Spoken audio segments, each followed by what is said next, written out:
y vamos a apoyar sobre una articulación. El paciente debe referir la presencia de la vibración, debe percibir la vibración en la articulación. Nada más. ¿Cómo es? Hace calor, abra un poquito esa ventana. El examen entonces va a entrar hasta esta es la última diapositiva para su examen. Todos los temas que les he enviado, ¿ya? Juntamente con, algo de fumar esta niña, ¿no? Juntamente con los temas de genitales masculinos, columna, extremidades superiores, extremidades, neurología. Antes de que me pregunten, y bichitos del amor, les he dicho el primer día que no iba a entrar ese tema al examen, ¿verdad? Los he mandado para que tengan una noción de lo que se pueden meter cuando se meten otras cosas. Pues, por ejemplo, siempre se llama el libro, ¿no? Siempre se llama el chamorro, ¿no? Todo ha sido sacado de ahí y todo de otras literaturas, pero lo que les he dicho también es que las preguntas son específicas de las presentaciones. ¿Cierto? ¿Está leyendo el libro? Muy bien. No le hagas bullying, Alicia. Solo que de ahí no salen muchas preguntas. No, está bien, si está leyendo el libro está bien, eso debería de hacer, ¿no es cierto? ¿Algo más? Hay algunas palabras que no tienen definición y no toda la clase de bibliografía saco. Chamo, ¿qué palabras por ejemplo? Estereognosia. Criptorquidia. Por ejemplo, en la anterior, los que preguntó Irlanda, había 3 palabras que no tenían definición. ¿Sí? Las anteriores. Batiestesia, palestesia, varestesia. Y así otros cuantos ejemplos. Ya. Diccionarios médicos. No San Google. ¿Ya? Les voy a mandar, no, les quería mandar hace tiempo, me he olvidado y esta mañana recién me he encontrado con la que es ahora doctora, que me ha mandado los mejores videos de lo que ustedes van a trabajar todavía de pares craneales. Disculpen, doctora, bendiga.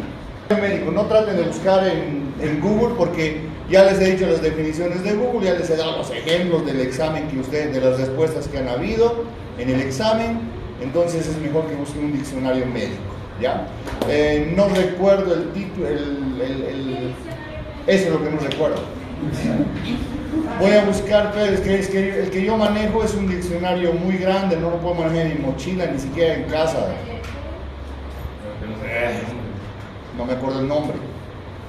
Pero dice diccionario, no voy a poner términos callejeros como a veces utilizamos, ¿no es cierto?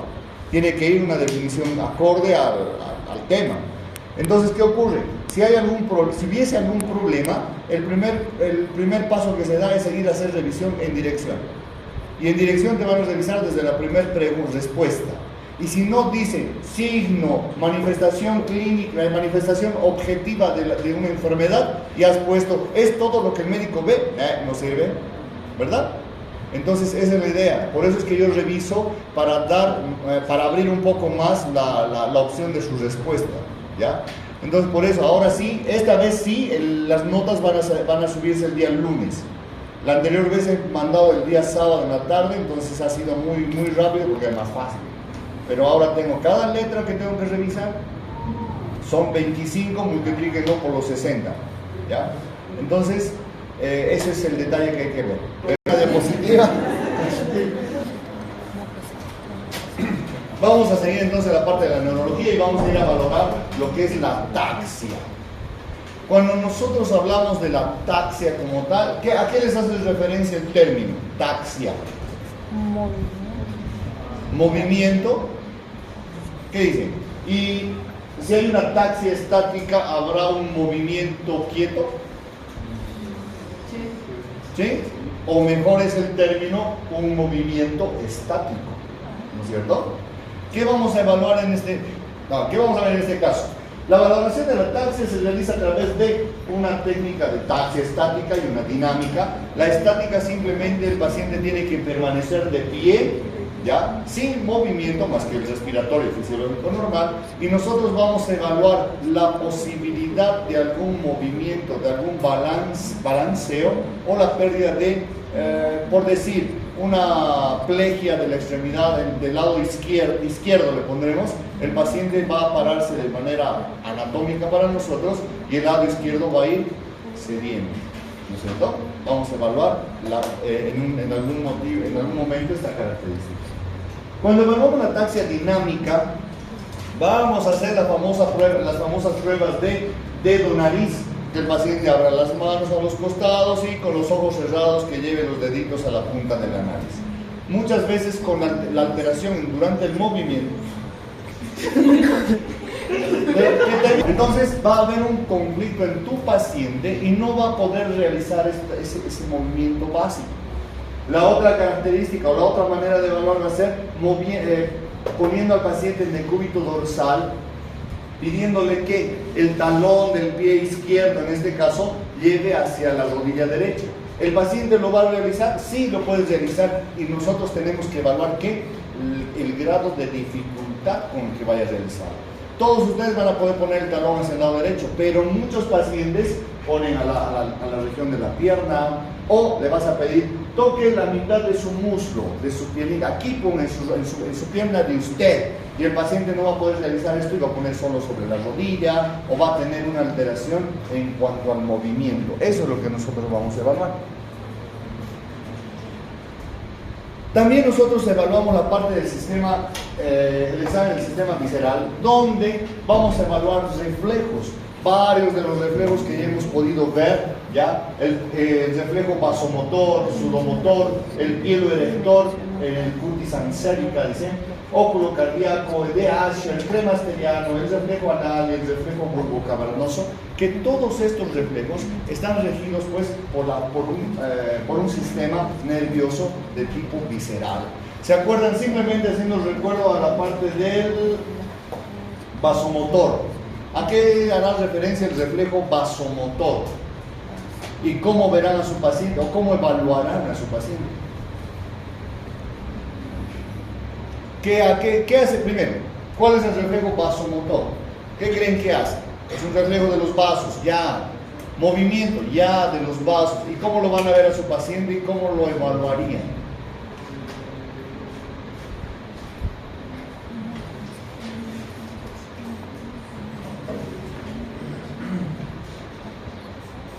Podemos administrar o aplicar calor o ponerlo en un área caliente y vamos a evaluar al paciente que va a empezar a ponerse, a sonrojarse, ¿no es cierto? Vamos a tener reflejo, respuesta vasomotora. Es un ejemplo simplecito. Ahora, si queremos hacer algo mucho más marcado, solicitarle que realice algo de ejercicio. Que si estamos aquí, que corra hasta el fondo 2 veces, ida y vuelta. ¿Qué va a pasar con el paciente? Va a tener una vasodilatación y entonces va a empezar a aumentar su circulación. Dentro de las pruebas por ejemplo, pruebas de lacrimación, el paciente le vamos a hacer llorar, le vamos a hacer que se acuerde de su abuelita, ¿no es cierto? Vamos a utilizar el dermografismo, vamos a buscar o vamos a evaluar el dermografismo. Vamos a agarrar un lápiz dermográfico o simplemente un objeto romo y vamos a rozar parte de la superficie de la piel, lo cual va a marcar o vamos a tener como respuesta positiva si nosotros vamos a encontrar una línea marcada sobre la piel, ¿ya? Muchos respondemos de manera normal, que va a ser una marca o una línea enrojecida por donde ha pasado el objeto, pero vamos a tener una tumefacción en esta región. El reflejo de Horner, donde hay dosis, miosis, hay enoftalmia en nuestro paciente que habíamos visto en las facies, fenolftaleína o almidón, inclinaciones, edemas, todas las cosas que nosotros pudiésemos encontrar en nuestro paciente, podríamos realizar en este caso. Algunos signos especiales que vamos a ir viendo dentro de la parte de los síndromes. En el síndrome meningio vamos a encontrar rigidez de nuca, algo característico en este síndrome. El Kerning, el Kruczynski, el Vinda, que es dentro de estos, entre estos 4, el último ya se deja un poquito más de lado porque ya hace referencia a un Babinski, entre comillas, modificado. Los signos, algunos signos radiculares, ¿se acuerdan cuando estábamos viendo la columna cervical, la Sege, Berger, Knapfinger, el Dunke, cualquiera de estas pruebas que nosotros habíamos visto? Entre estas, la Sege, el Knapfinger y la maniobra de Valsalva que hemos conocido.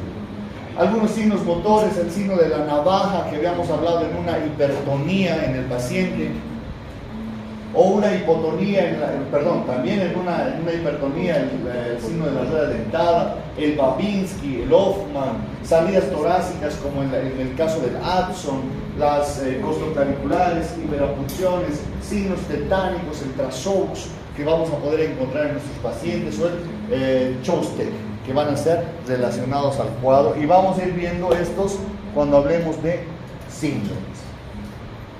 O no sé si esto tiene audio. Entonces necesito era. Ahora mismo. Le falta volumen esto, ¿no? Entonces ahí termina esa parte de ese tipo de evaluación y nos vamos a ir a la evaluación ya de los síndromes neurológicos. Ya sabemos que es un síndrome, ¿no es cierto? Sin que busquen en su celular qué era un síndrome.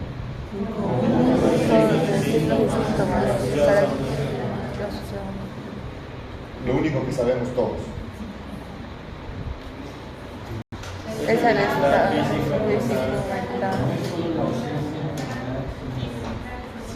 ¿Quién la vez que le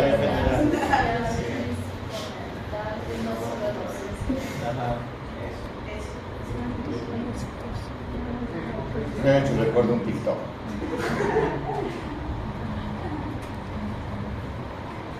Dentro de todas las literaturas de síndromes neurológicos vamos a encontrar un montón. Los que vamos a conocer aquí van a ser los más los que vamos a encontrar con mayor frecuencia en nuestra región, en todo lo que es Latinoamérica, ¿ya?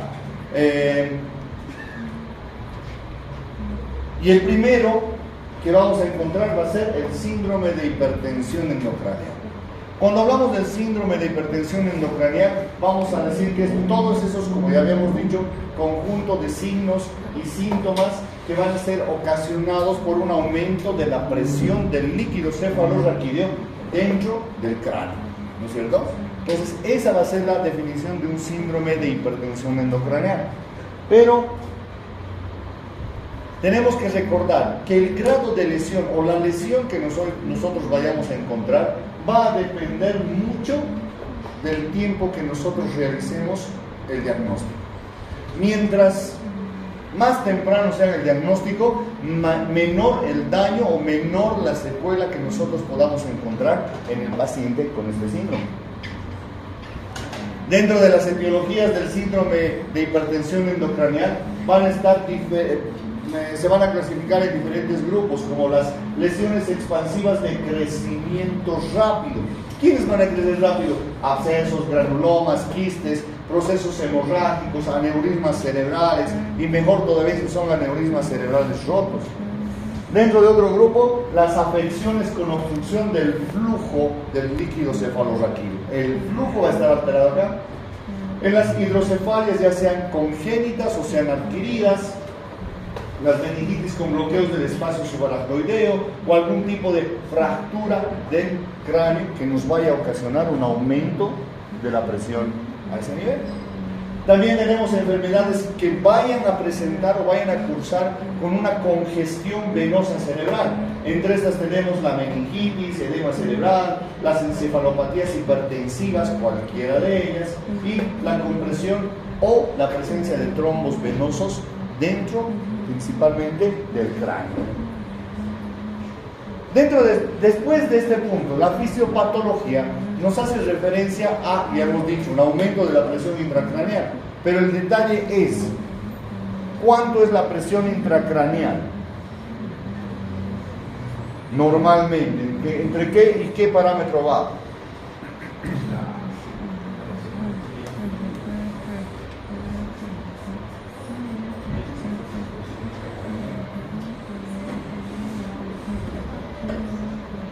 Casi la chunta.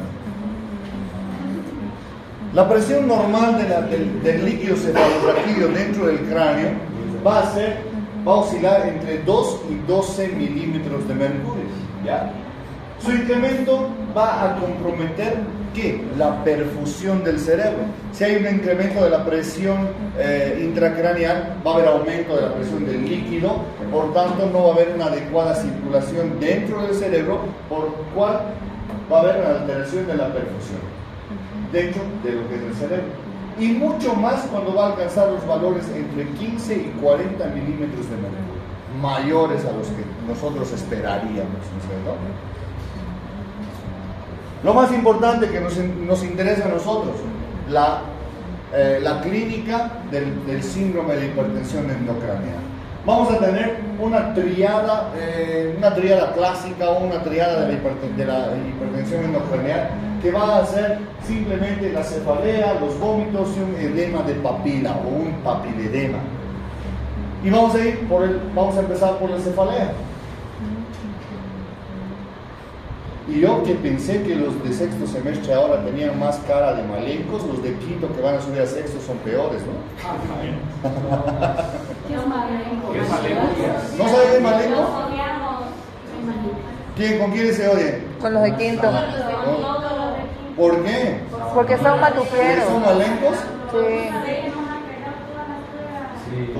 Muchos hacen, o sea, se copian, consiguen exámenes. ¿Ah, sí? Sí, así que cambia el examen. Por su culpa no. Dígame, ¿algo están regalando allá al frente o a la doctora? Los de quinta. Lo de quinto. La cefalea. La cefalea va a ser el síntoma más frecuente en nuestros pacientes, ¿ya?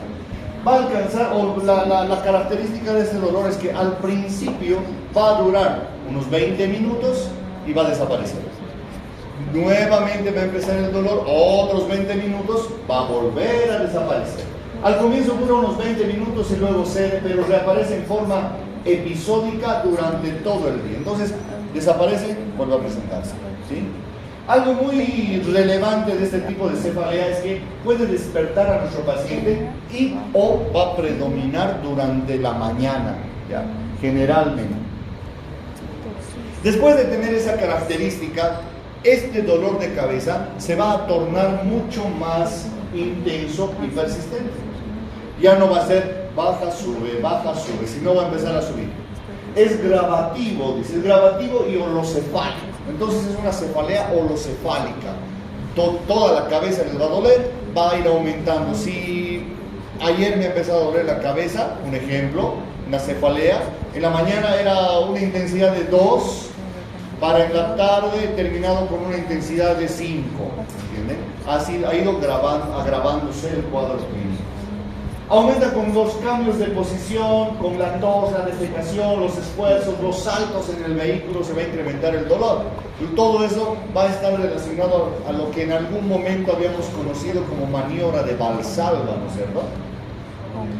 No se va a aliviar con los analgésicos comunes. ¿Cuáles son los analgésicos comunes que utilizan ustedes? Paracetamol, ibuprofeno. Paracetamol. No sé si le van a borrar las imágenes que les he puesto en su examen. Espero que no lo borren, son divertidas.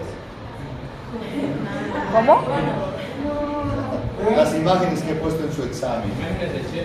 Es más intenso en los adultos que en los niños. Y esta cefalea generalmente mejora tras la punción lumbar. Pero tenemos que tener una certeza de que se trata de una hipertensión endocraneal no asociada a un proceso de crecimiento dentro del cerebro, porque podemos causar la muerte más rápido de nuestro paciente. Y ahorita vamos a ver. Los vómitos. Los vómitos van a acompañar al punto más alto en la intensidad del dolor. Si la cefalea ha llegado a un ¿qué pasa? Jueves es Vivi. Salud. Seco, nos vemos en el fondo. Se suele acompañar al pico más alto del dolor. Si la intensidad del dolor va a alcanzar un 9, porque si llega a ser muy intenso, el paciente va a presentar vómitos. Y los vómitos tienen una característica mucho más específica. Se dicen vómitos de tipo central, porque son vómitos explosivos, vómitos en proyectil. Esos vómitos que no van a tener el reflejo nauseoso. No va a empezar con, voy a vomitar. No. Frecuentemente se van a presentar con mayor frecuencia cuando los pacientes presentan un tumor de la fosa posterior. Después de eso, vamos a encontrar en nuestro paciente papiledema, edema de papila. Se presenta en un 80% de los casos. Que va a existir hiperemia de lo que es la papila. Los bordes están más enrojecidos. Normalmente es un color naranja suave, dicen, ¿no? Entonces va a estar más enrojecido, hiperemia. Los bordes van a estar difusos, borrados, si quieren decirlo así. Y la vasculatura va a estar más engrosada. Una característica del problema. Finalmente puede haber atrofia de lo que es la papila y del nervio óptico, dejando a su paciente ciego. Esa es la ambulancia del SAR. Entonces su paciente va a llegar a quedar cieguito. Todo este cuadro puede ser bilateral, puede doler a ambos lados en la cabeza, puede presentar, el problema del papiledema va a ser bilateral, puede presentarse en ambos ojos. También se puede acompañar o se va a presentar, el paciente va a referir moscas volantes, fotopsias, ambliopía, escotomas, cualquiera de esos detalles puede referir su paciente. El diagnóstico principalmente clínico, con esos 3 parámetros o datos clínicos, ¿ya? Más algún tipo de accidente o algún tipo de antecedente clínico que tu paciente refiera para el caso. Un examen de líquido cefalorraquídeo. Es muy importante, les había dicho que se va a aliviar, la cefalea en este caso se va a aliviar tras una punción lumbar, donde vamos a extraer líquido cefalorraquídeo. Pero dice, no debe realizarse la punción lumbar en sospecha de un tumor, principalmente de la fosa posterior, porque la punción lumbar puede ocasionar un enclavamiento del cerebelo a través del agujero occipital. Pero mucho mejor antes del enclavamiento del cerebelo, ¿qué es lo que existe debajo de su cerebro? ¿Qué hay? ¿Se acuerdan de un dibujo del cerebro, de todo lo que es el sistema nervioso? Debajo del cerebro, ¿qué hay? Cerebelo. Debajo del cerebelo, ¿qué hay? El tallo. Y en su tallo, ¿qué hay? Líquido. Hay dentro del bulbo, mucho mejor. Dentro del bulbo, ¿qué hay?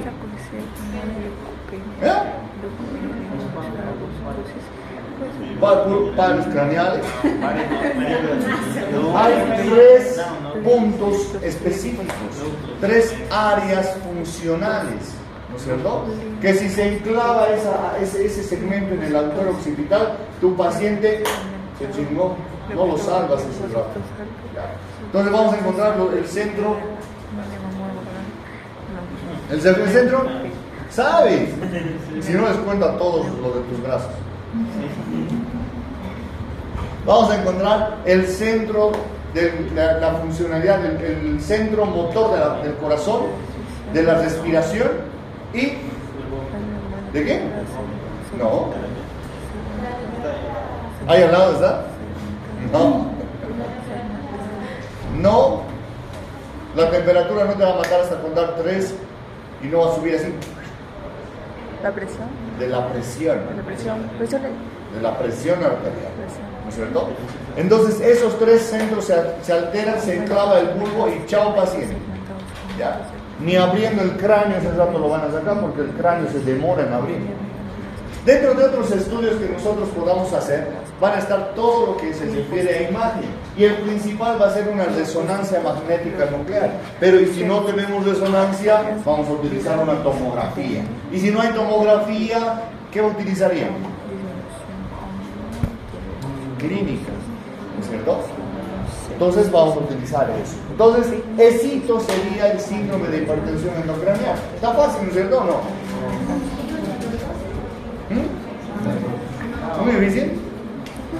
¿No? 30, podemos llegar a 50. Meningoencefálico. El síndrome meningoencefálico va a hacer mucha más referencia a un síndrome meningio.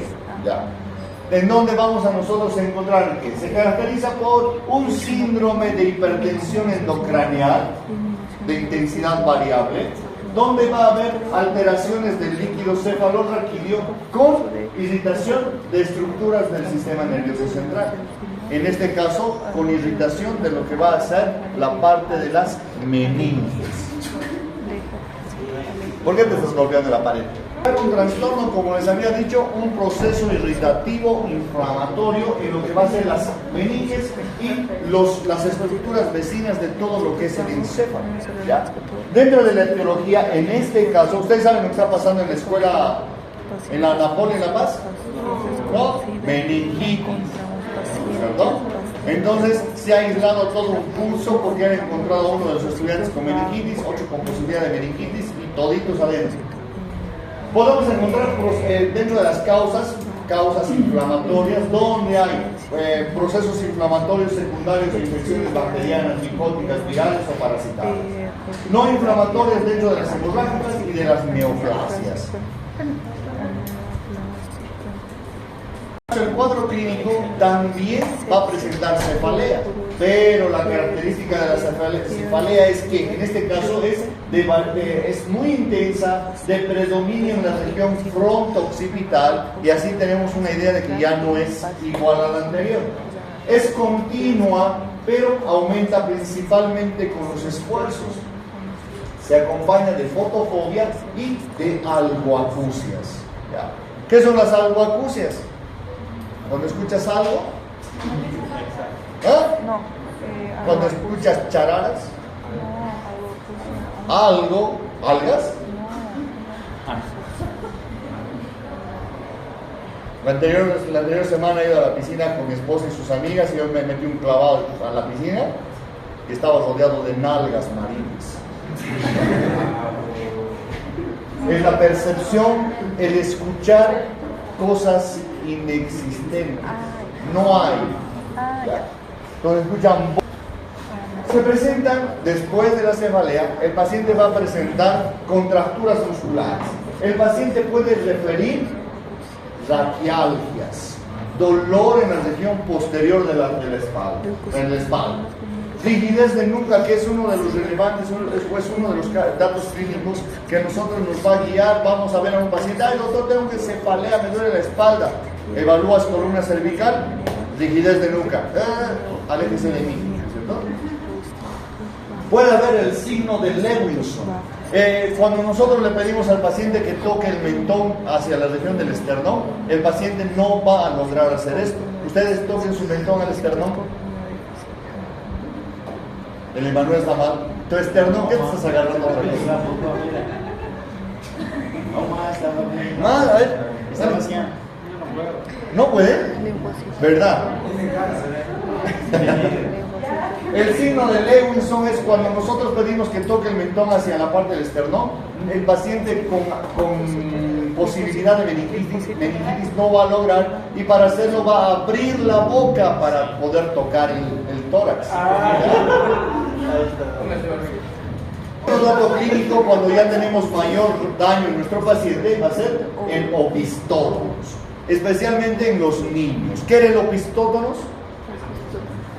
La posición. ¿Cuál posición?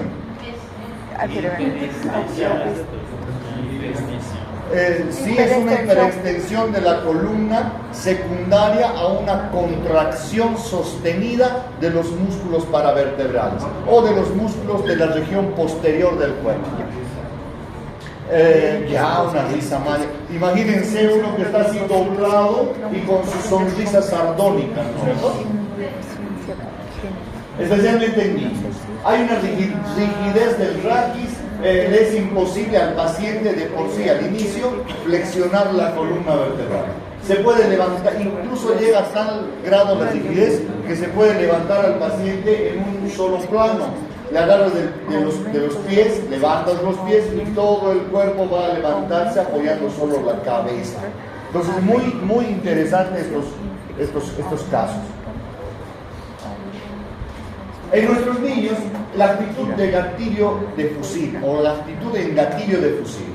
El paciente o el niño, como les digo, está en decúbito lateral con las piernitas flexionadas. ¿Ya? No va a estar recto, va a adoptar esa posición, esa actitud. Va a presentar trismus con risa sardónica. ¿Qué es el trismus? ¿Qué es el trismus? Mostrarles qué es el trismus. ¿Pero no era eso lo que estabas haciendo? ¿No es el movimiento de los dientes? O sea, Cierren casi, Alicia. ¿Qué? No, la nariz no, Alicia. Cerramos los dientes. Los niños generalmente hacen esto y ustedes también deben hacer en la noche, los que están parasitados. Cierran los dientes, presionan la arcada dentaria superior a la inferior y movimiento lateral. Bursismo cuando no hay presión. ¿Ya? Los trismus cuando hay presión. ¿Sí? Por contractura de los músculos de la mejilla. ¿Qué más tenemos? Aquí ya tenemos algunos signos, como el signo de Kernig. En el signo de Kernig, no de la rana Kernig, el signo de Kernig, vamos a tener al paciente en decúbito dorsal, vamos a acomodar uno de sus brazos por debajo de la región de los hombros del paciente, la otra mano sobre las rodillas del paciente. ¿Nosotros qué vamos a hacer? Vamos a ayudar al paciente a incorporarse, a sentarse, y la otra mano que está sobre las rodillas del paciente van a evitar que las rodillas se flexionen. Pero aún así, las rodillas del paciente se van a flexionar por la contractura que está presentando el paciente. Jenny, ¿qué tienes? Es mentira.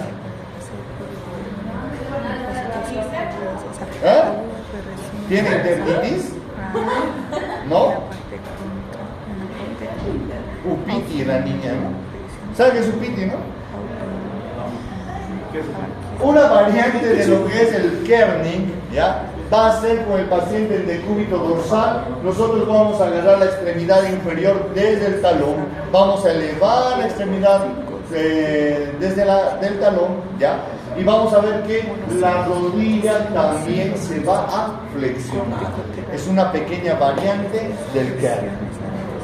Tenemos otro signo que buscar, el signo de Brudzinski. Con el paciente en decúbito dorsal vamos a poner una de nuestras manos debajo de la cabeza del paciente y la otra sobre el tórax. Vamos a flexionar la columna cervical del paciente y el paciente va a hacer lo mismo. Va a flexionar las rodillas. Entonces, como respuesta, en todas tenemos ese dato. Entre otras manifestaciones de nuestro paciente, con menos frecuencia, la va a poner la luz pasada. Cerrar los ojos. Entre otras manifestaciones menos frecuentes en el paciente, tenemos el vómito central, ese vómito explosivo, van a haber convulsiones localizadas o generalizadas, va a presentar fiebre, va a presentar hiperestesia cutánea o muscular. Entonces, está presente alergia en el paciente. En los niños, generalmente los menores de 2 años, va a presentarse en estos convulsiones y vómitos. Y a esto se puede sumar en los pacientes ancianos la obnubilación. Entonces, los pacientes, los ancianos y los niños van a tener algo más que mostrarnos. El diagnóstico. El diagnóstico de la mayoría de los procesos neurológicos, ya de los procesos nerviosos, vamos a tener la punción lumbar. Tenemos que realizar punción lumbar. ¿Y qué vamos a tener en este caso para el caso de la meningitis? Vamos a extraer 10 cc de líquido cefalorraquídeo, se va a distribuir en 3 tubos de ensayo. Uno de los tubos va a ser utilizado para el estudio bacteriológico y los otros para un estudio citoquímico y un estudio físico del líquido cefalorraquídeo. Entonces, normalmente eso es lo que vamos a ver. Además, aquí tenemos una tabla comparativa de lo que es el líquido cefalorraquídeo normal, líquido cefalorraquídeo en caso de meningitis supurada, en caso de meningitis viral y en caso de meningitis tuberculosa. Las características, solo para que sepan El líquido cefalorraquídeo normal debe de tener un aspecto claro, límpido, dice, en cristal de roca se denomina. Eso es uno de los líquidos más limpios que puede haber en su organismo. Las proteínas de 10 a 45 por 100 o miligramos, la glucosa 50 miligramos, los cloruros 7.2 miligramos, número de células entre 1 y 2, y los tipos de célula que vamos a encontrar son los linfocitos y algunos mononucleares que vamos a ver en el líquido cefalorraquídeo normal, sano. Si aumenta alguno de esos, o si encontramos, si sospechamos de alguno de esos, ya vamos a pensar o ya vamos a saber qué podríamos encontrar en su reporte. Entonces, síndrome meningio. Fácil, ¿no es cierto? Aquí ahora sí tienen que despertar aquí para que vean la diferencia que existe entre estos dos. Síndrome de la primera neurona o síndrome piramidal. Cuando nosotros hablamos de estos síndromes, o de este síndrome, ¿ya? Dice, en ocasiones por cualquier lesión que vaya a afectar la neurona motora superior. Ahí tenemos un esquema, pero yo sé que no se van a acordar del esquema, así que vamos a ir a la etiología. Las etiologías de este nivel también se van a dividir en lesiones vasculares como hemorragias por ruptura arterial. Y las hemorragias por ruptura arterial pueden ser por hipertensión arterial, aterosclerosis o un aneurisma cerebral que se haya roto ahí adentro.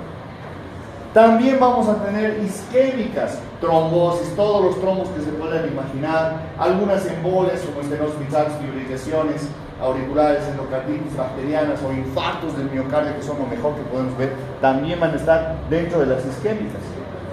Dentro de las lesiones compresivas, si hay compresión, vamos a tener algo ahí adentro, generalmente tumores benignos o malignos, granulomas o quistes, meningoencefalitis o colapsesos, y los trastornos o los traumatismos de cráneo que tendrían que ahora, en los últimos 3-5 años, los traumatismos de cráneo han subido de nivel y están dentro de las principales causas de alteración. Entonces, el cuadro clínico. Esto es lo que nosotros vamos a mostrar una diferencia. Vamos a encontrar una hemiparálisis o una hemiparesia, ¿ya? También vamos a encontrar una hipertonía o contractura. Solo hay atrofia